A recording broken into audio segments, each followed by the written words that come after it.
विकास हमेशा से एक साधारण लड़का था, लेकिन उसके सपने और जिज्ञासा उसे दूसरों से अलग बनाते थे। उसे समय और इतिहास में गहरी दिलचस्पी थी।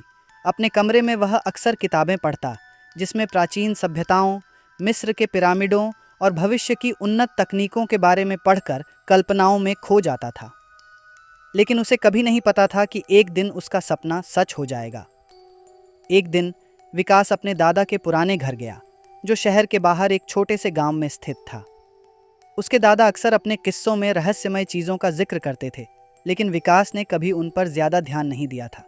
वह बस उनका पुराना सामान देख रहा था कि अचानक उसकी नज़र एक अलमारी में रखी चमचमाती घड़ी पर पड़ी। यह साधारण घड़ी नहीं लग रही थी। उसकी बनावट और डिज़ाइन एकदम अनोखी थी। विकास ने घड़ी को अपने हाथ में उठाया और उसे करीब से देखा। जैसे ही उसने इसे अपनी कलाई पर बांधा, एक ठंडी लहर उसके शरीर में दौड़ गई। अचानक सब कुछ धुंधला होने लगा और विकास को महसूस हुआ कि वह तेजी से कहीं खींचता चला जा रहा है। उसे लगा जैसे समय का पंखा उसके चारों ओर घूम रहा हो। जब उसकी आंखें खुलीं, वह एक अनजान जगह पर था। यह कोई साधारण जगह नहीं थी। उसके चारों ओर बड़ी बड़ी इमारतें थीं, लेकिन वे आधुनिक इमारतें नहीं, बल्कि प्राचीन महल और मंदिर थे। वहाँ के लोग पुराने ज़माने के कपड़े पहने हुए थे और सड़कों पर घोड़ों की टापें गूंज रही थीं। विकास ने इधर उधर देखा। उसे यह समझते देर नहीं लगी कि वह समय में पीछे चला गया है, लेकिन कैसे? घड़ी को देखकर उसे एहसास हुआ कि यह कोई साधारण घड़ी नहीं थी। वह अपने आप को संभालने की कोशिश कर ही रहा था कि एक बूढ़ा व्यक्ति लंबी सफ़ेद दाढ़ी और प्राचीन वस्त्रों में उसके पास आया। उसकी आंखों में एक रहस्यमयी चमक थी। बूढ़े व्यक्ति ने गंभीर आवाज़ में कहा, तुम यहाँ क्यों आए हो लड़के? विकास हड़बड़ाया। मुझे नहीं पता। मैंने सिर्फ ये घड़ी पहनी और मैं यहाँ पहुँच गया। बूढ़े व्यक्ति ने घड़ी को देखा और फिर उसकी आंखों में झांका। ये घड़ी साधारण नहीं है। ये समय की धारा को मोड़ने वाली घड़ी है। लेकिन ध्यान रहे, जो इसे पहनता है वह अपने समय को पीछे छोड़ आता है। अब तुम समय के यात्री हो। विकास के दिल की धड़कन तेज हो गई। वह वापस कैसे लौटेगा? क्या वह अब हमेशा के लिए यहाँ फंसा रहेगा? बूढ़े ने उसकी चिंता भांप ली। तुम्हें समय की यात्रा करनी होगी।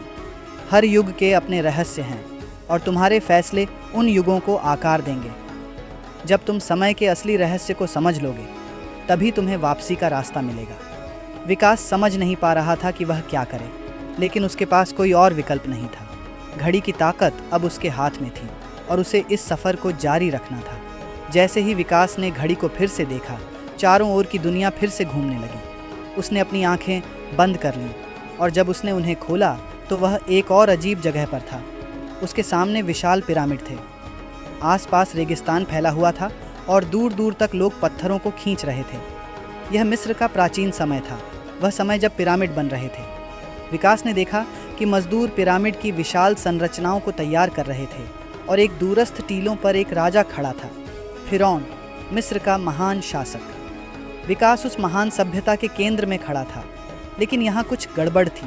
निर्माण कार्य में रुकावटें आने लगी और लोग घबरा रहे थे। ऐसा लग रहा था कि कोई अनहोनी होने वाली है।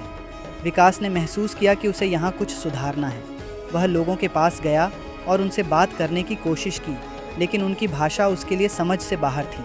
हालांकि उसने उनके हाव भाव से समझा कि एक महान तूफान आने वाला था जो पिरामिडों को नष्ट कर सकता था। विकास को कुछ करना था। उसने पिरामिड के निर्माण को तेज़ करने के लिए एक युक्ति सुझाई, जिससे मजदूरों ने काम को जल्दी पूरा कर लिया। अंततः पिरामिड समय रहते तैयार हो गया और इतिहास सही दिशा में बढ़ गया।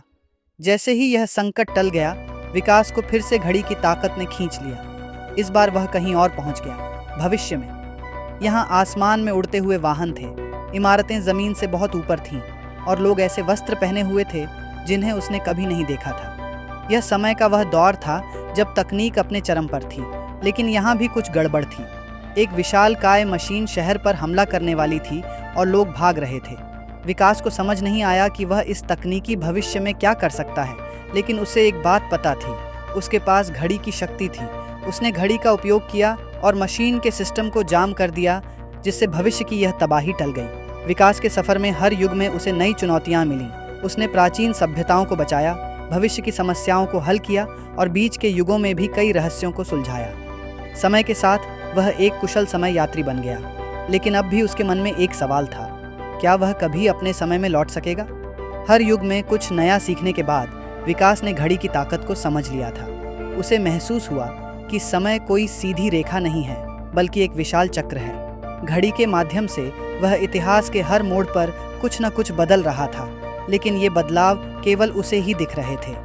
आखिरकार विकास ने महसूस किया कि समय यात्रा केवल एक साधन नहीं थी, बल्कि एक जिम्मेदारी थी। उसे अब एहसास हो चुका था कि शायद उसे लौटने की ज़रूरत नहीं थी। उसका जीवन अब समय के सफ़र में ही था। और फिर उसने घड़ी को देखा, एक आखिरी बार। इस बार घड़ी ने कोई नई यात्रा शुरू नहीं की। विकास अब समय का हिस्सा बन चुका था और वह जानता था कि उसकी यात्रा कभी ख़त्म नहीं होगी।